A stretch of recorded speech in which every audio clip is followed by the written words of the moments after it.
Hi, this is Anthony Hamilton. I'm the instigator of this series of question and answer sessions to help you discover and continue to use what I call your personal path of personal power, which simply is a process that you can follow. You can think of it as a circular path of continuous refinement and improvement that will increase your clarity, your focus, enable you to tap into your personal power and to design and create the life that you want using this mental magic life planning workbook to keep yourself on track. This is a continuation of last week's session called The Only Success Process You Will Ever Need. So, anybody have any comments, questions, ideas?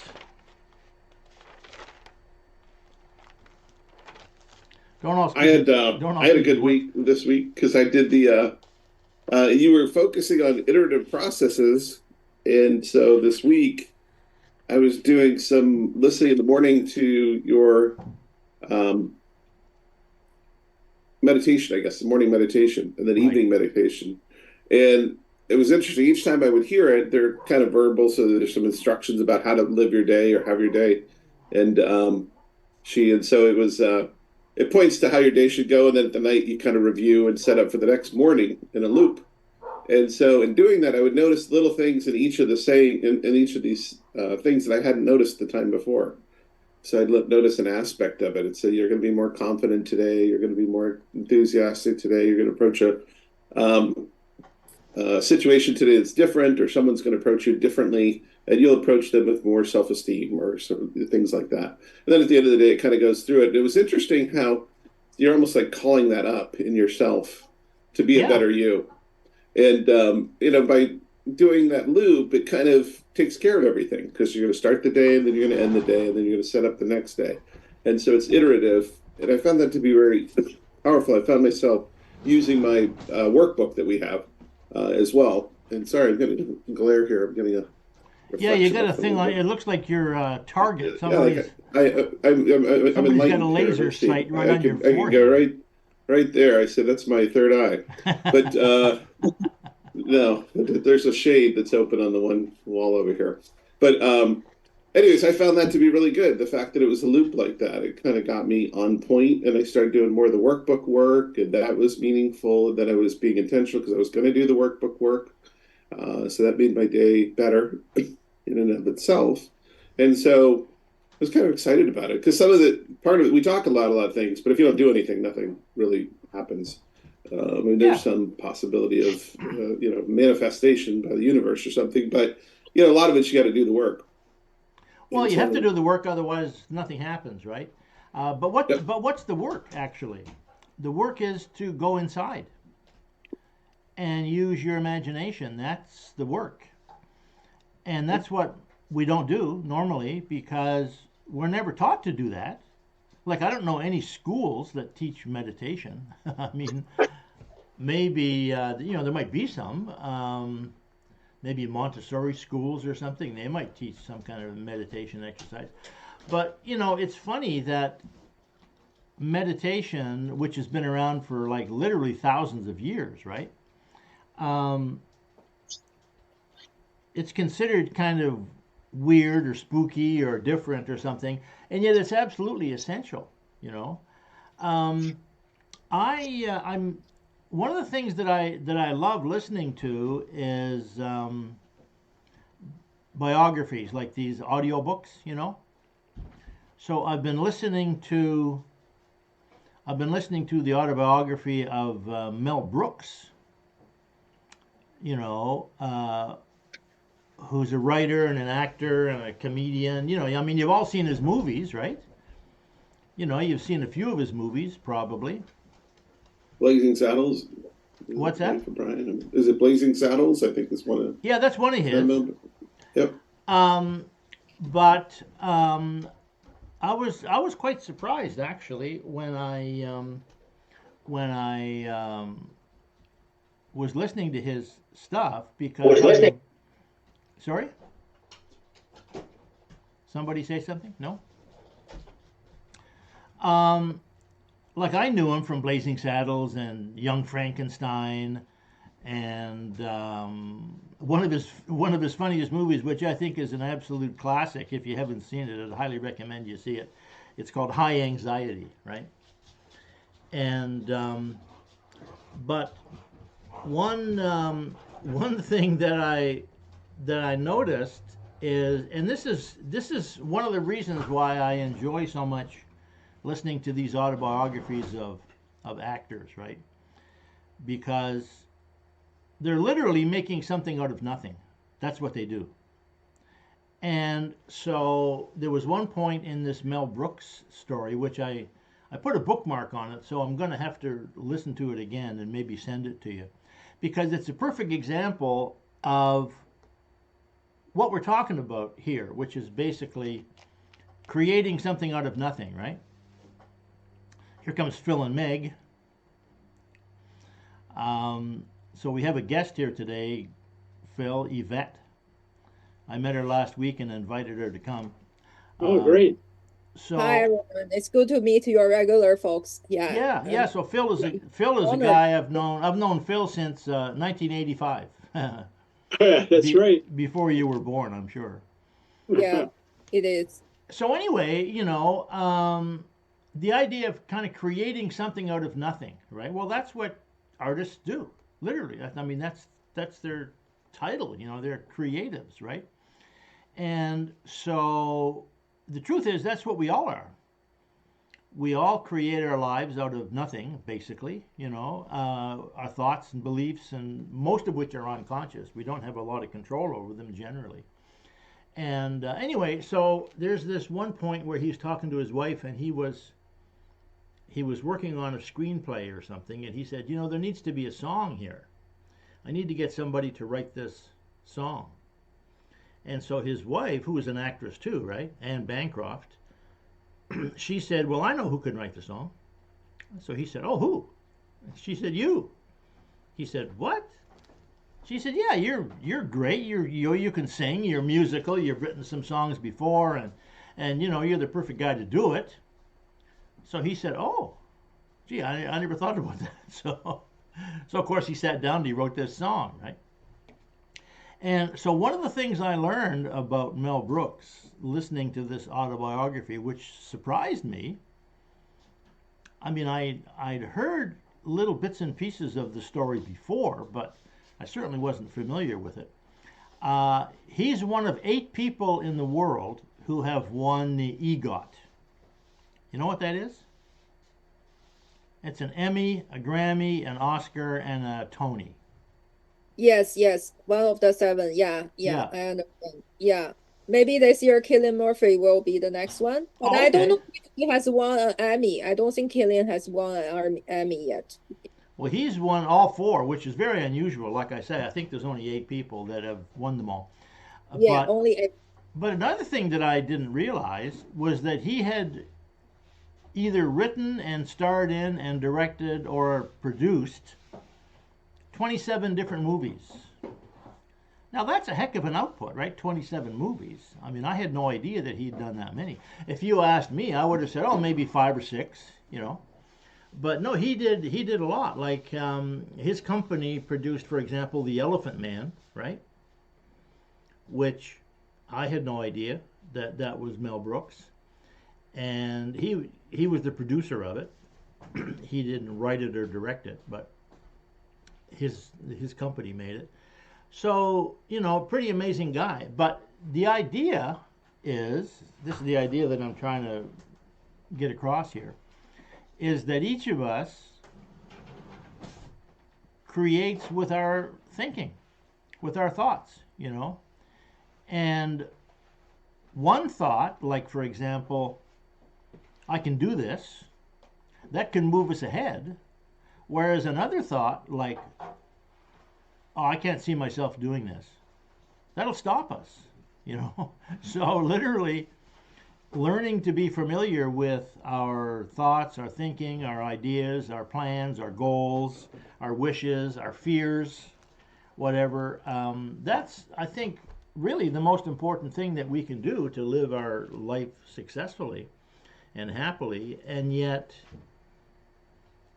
there's not a lot of places around where you can learn how to do that. So that's that's the field that I'm in, and I've been listening to those meditations, the morning and the evening ones. I've been listening to them since the 80s, right?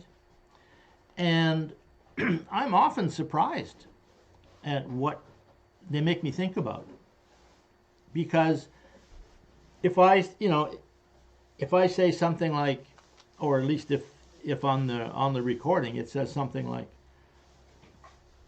think of a goal that you're working on, or think of a project that you have coming up this week, well, you can always obviously think about something, right?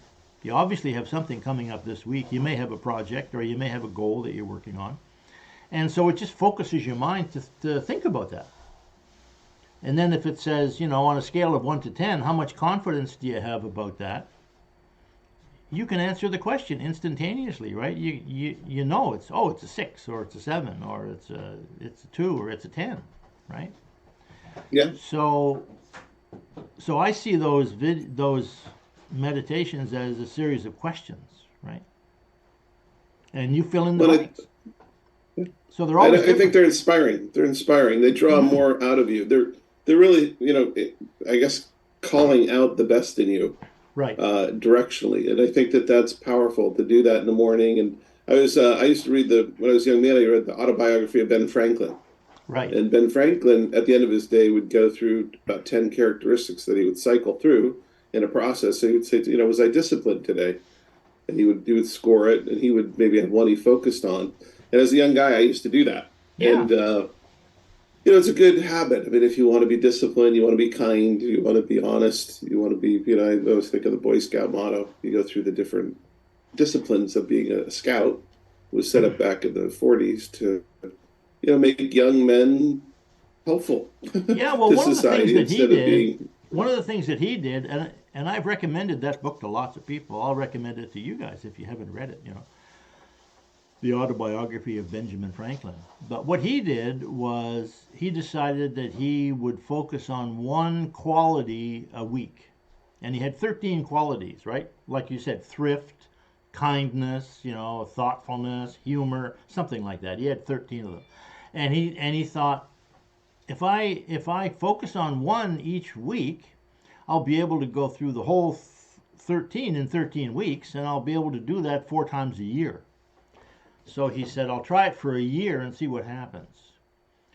And so he tried it for a year, and he said the changes in his life were so positive that he decided to keep doing it. So he did it for the rest of his life, But if you think about that, it takes a certain kind of person to, number one, come up with that idea, and then number two, to follow through and actually do it. Like focus on one thing a week. I'm going to be more kind today. I'm going to be kind, and whatever, and do that for a whole week, and then the next week, helpful, or thrifty, not squandering money, right? Not spending money frivolously, something like that, or maybe investing. I can't remember what the 13 things were, but they were personality characteristics that he figured were good ones, right? So that's the kind of person he was, that he would actually follow through and do that. And of course, he started an insurance company and a bank and a bunch of other things that are still going, right? Well, yeah, the post office. I think he invented the post office system. And is that right? Invented the fire system, firemen. So those are major life improvements for also I think the library, public library. So all of those inventions, if you will, those processes came from him. Wow. And it really changed society quite a bit. So we were talking, Greg mentioned iteration, right? And I'm going to see if I can share my screen here. Last week we talked a lot about this graph. Can you see this? Not yet. Oh, there is. You can see that? Mm-hmm. Yep. So this is one of the worksheets in the workbook, Yvette. And well, you have the workbook, right? Yeah, I do. Yeah. Yeah. Okay. Good. So so this is basically the system, the life design system, the life transformation system, or whatever that I teach. And so it says, analyze your present situation, set some general objectives, evaluate your tools, set some specific goals, set a plan of action with a time limit, list your roadblocks and possible solutions, evaluate your attitudes, specifically your desire and your belief, record your progress, modify your attitude if necessary with visualizations and affirmations, and then it says take the next step, right?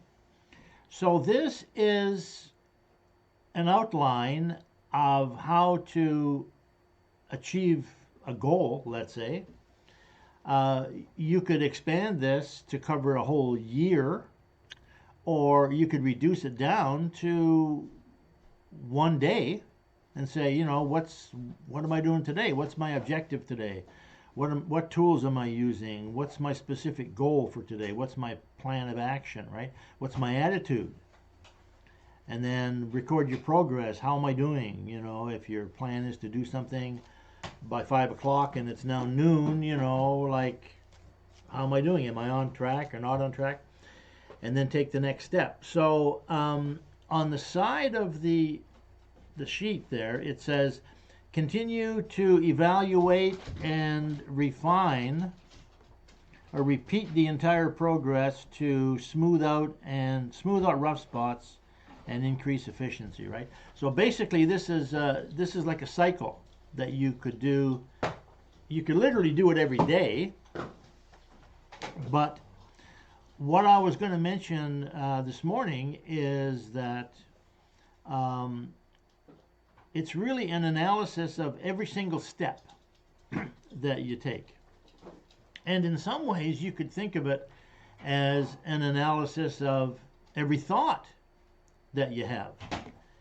At least the thoughts that you have that are towards a specific goal. Because, you want to know what your target is, what your timeline is, what your attitude is, what your plan is, what your tools are, what your objective is, right?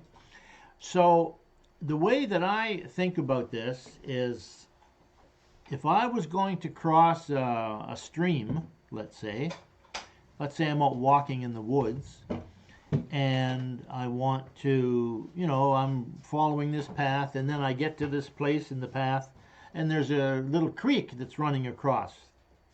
So I have to cross this path, or I have to cross this stream. So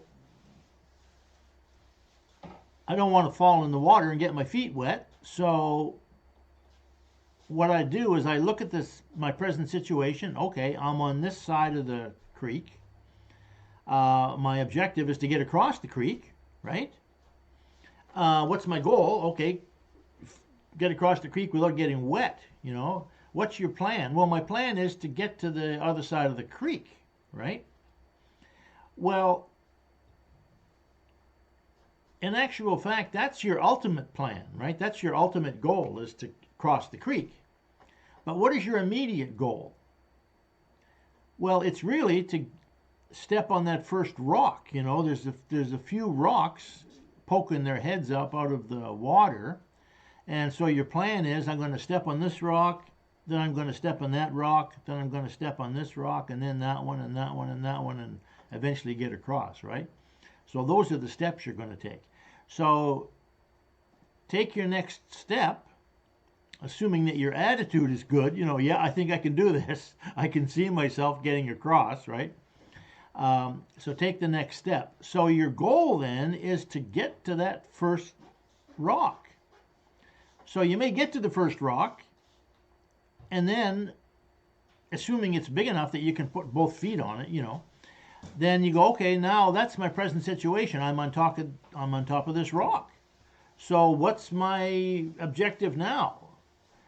Well, it's really to get to the next rock, right? Let's say there's 5 or 6 or 7 rocks that you have to get a step on to get across this creek, right? So the next step then is to get to rock number 2. And then what's your present situation? Okay, well, I'm on rock 2. Now, my goal is still to get across the creek, so what's my plan? Well, it's to get to rock 3, right? So the reason that I mention this is because we tend to forget that our present situation is now. We're now, we're in the now, right? We're in the present moment. And so if your goal is to do something today, let's say you have a goal, okay, I'm gonna phone these people and make appointments today, and that's my plan, right? And so you phone the first person and they turn you down, and then phone the next person, they turn you down. Phone the next person, they're not interested, they tell you to take a hike, right? So what happens is you have a bunch of more people to call, a bunch of more rocks to step on, to use that analogy. But if you're not careful, you look at that little template that I just showed you, and it'll say, evaluate your attitude, right? Well, if you're not conscious, if you're not careful, you might find that your attitude is getting pretty low. All of a sudden you've lost your motivation. You're starting to think about, gee, maybe I'll take a break, go to the fridge and have an ice cream, which is completely off purpose, right? Because your goal was to phone 10 people or phone a bunch of people and make 10 appointments. So what I'm trying to get at is that they say we have 50,000 thoughts every day. Now, in theory, you could use that template, that overview of the goals achievement process, or I think that's what it's called, is it? I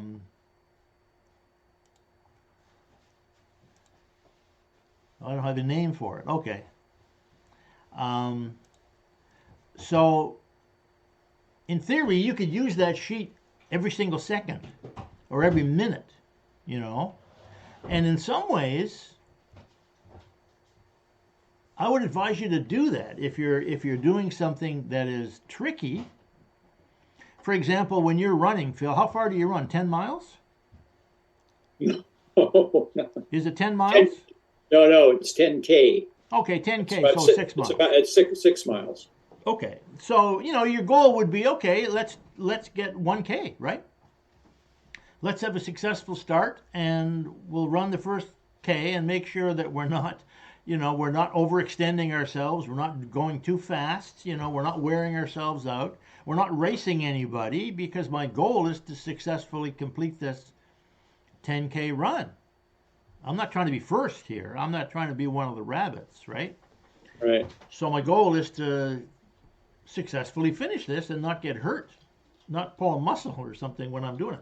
So maybe your goal is to get, the first K. Well, when you get to the first K, then it's like, okay, hey, I did it. Now I'm trucking here, right? And there might come a time when, kilometer 6, kilometer 7 or something, you might start to feel like, geez, I'm not sure if I can do this or not. My back is hurting, my feet are hurting.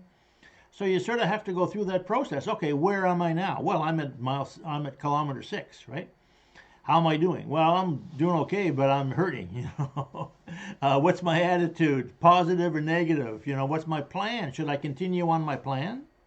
Should I maybe modify my plan? Should I maybe walk for 100 yards? Just to catch my breath. That's allowed, right?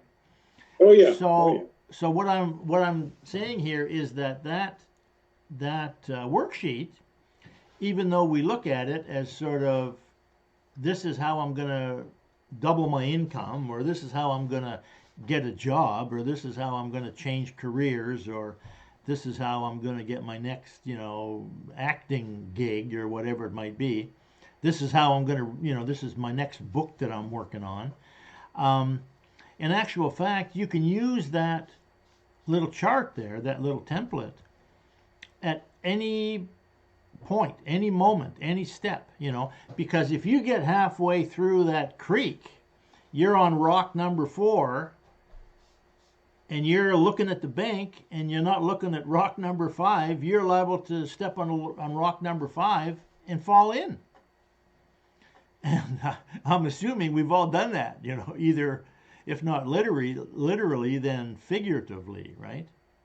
So that process is like, it's the image of the entire goal, or it's the image of like every little step, every little rock going across that creek. So that poster, that chart, it's a really good thing to keep in mind at every phase, every step of the process. Any comments there? I mean, I was looking at, there's 22 steps in that poster. And so, well, see, you're the accountant. I never counted them. I wouldn't know how many steps. Yeah, but I mean, I look at that and I say, why is this Did helpful? you make a spreadsheet, by the way? Did you make a spreadsheet? No, I just counted it. I just looked and said there's 22 steps, and what's the value of it? The value is that it all results in taking the next step. 22 thoughts to take one step.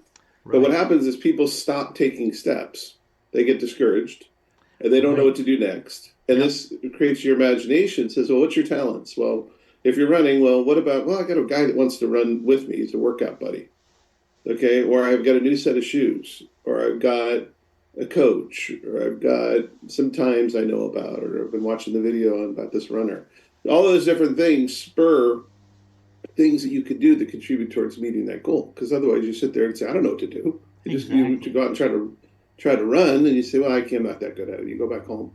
Say, I ran for an hour and, pulled all my muscles and I'm exhausted and I had to go to the hospital and stuff like that. So it's not a well thought out plan.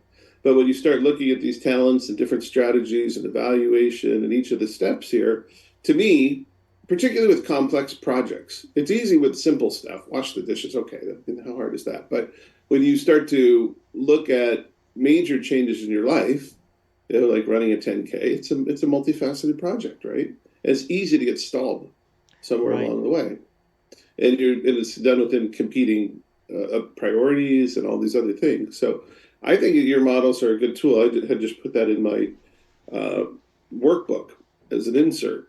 And I was looking at the kind of the steps. I mean, you start taking a project that's multifaceted and, complex, and you start saying, well, how do I get this thing going? I mean, I'm kind of stalled. I'm plateaued. Yeah. Where am I now? I'm stalled. Now what? Yeah. Right? Yeah, I'm not making progress. I'm not going, well, why? Well, is your strategy really that good? Maybe it's not that good. Maybe you need some help on it or some time in evaluating different techniques. You say, where do I start? Well, why don't you start with your talents? Yeah, well, that comes, that sort of makes me think of another point, and I'm glad you brought it up. It's like if you blow it, right? Let's say you make your 5 or 6 phone calls and the people all reject you, and you sort of run out of steam, and you decide, okay, forget it. I'm going to take the afternoon off. Right? This is not a good day. The stars are not aligned today, right? So you go home, and then if you listen to your evening meditation exercise, and it says, "How did you do today?" Right? And one of the things I ask you on that meditation is, remember this morning when you were listening to the morning visualization and you had a goal, for today. How did you do?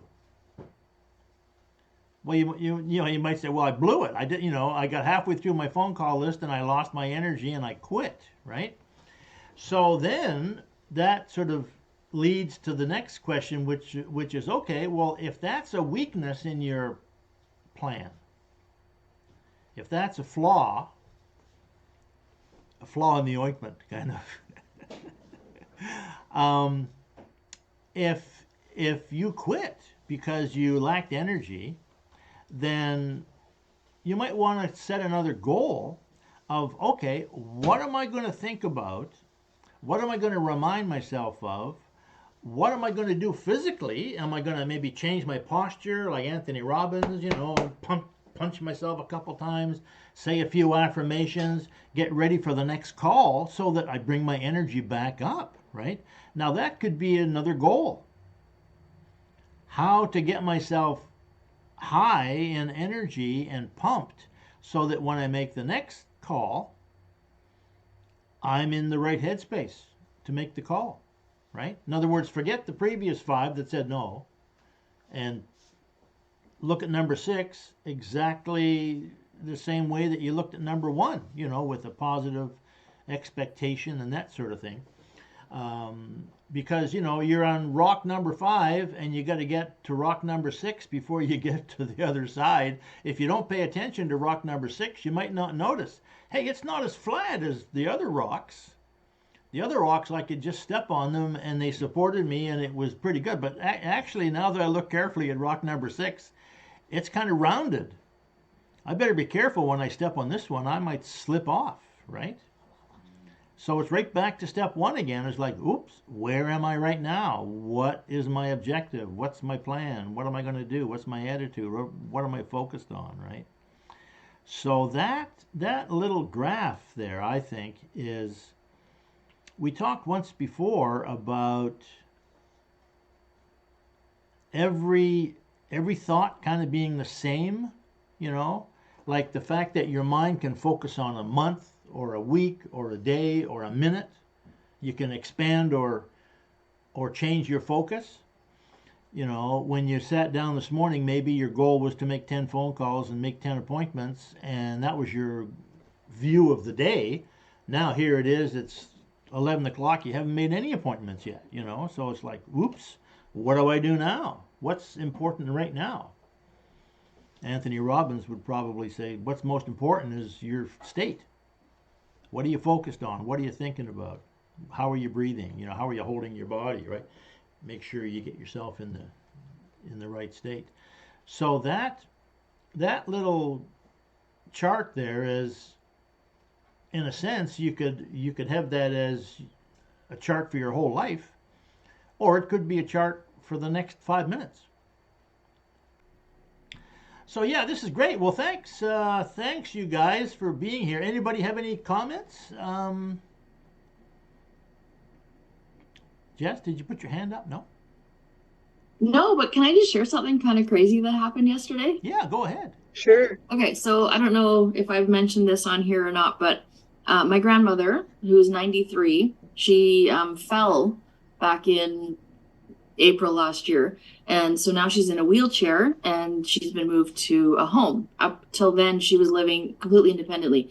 And so I really enjoy going and visiting her every week. I go see her and I surprise her. I don't tell her what day I'm coming or anything. And she's always surprised to see me, which is always fun. And so yesterday when I was heading over there to see her, my intuition, something stopped me and said, look for a book, find a book for her. Because I knew that she's really enjoying reading because she's limited. She can't really go out anymore. It takes one of those special taxis and whatnot. And so she's struggling to still kind of keep herself engaged and entertained. And so I went over to my little bookshelf and I found a book that I did not even know that I owned.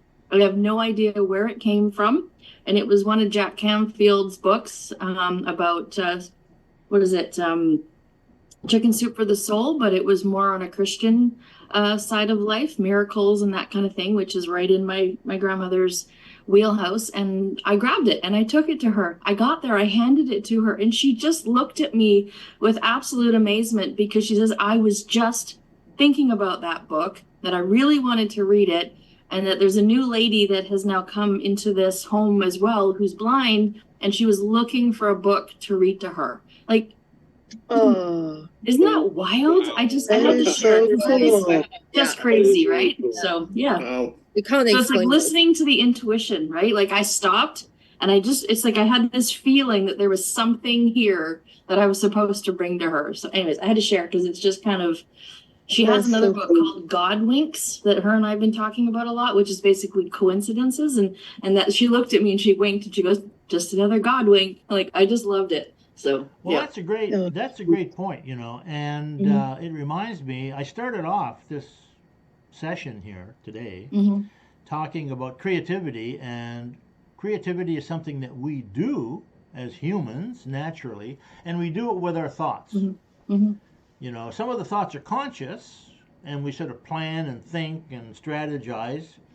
Other Mm-hmm. thoughts are unconscious, they just kind of pop into our heads. And the thing is that when we engage in this process with this workbook and we start filling out these worksheets, pretty quickly what happens is we start to notice our intuition increases, right? We start to get ideas popping into our heads because our subconscious mind now knows what we want, because we've gone through the work of figuring out what it is that we want, what path are we on, right?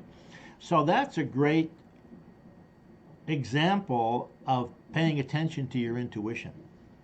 Mm-hmm. So yeah, thanks. I mean, it's perfect, right? Like, how would Yep. you ever consciously think about, oh, I'm going to get this Jack Canfield book because she's probably going to want to read it to her next door neighbor, you know? I mean, She you would never think of mentioned that. it to me, and I honestly didn't even know I owned that book. I don't know Right. where it came from. Right. So yeah, Wow. pretty cool. Really Okay, cool. well, thanks, you guys. I've got a funny little story about my running thing. It's maybe not quite as goosebumpy as Jessica's story, but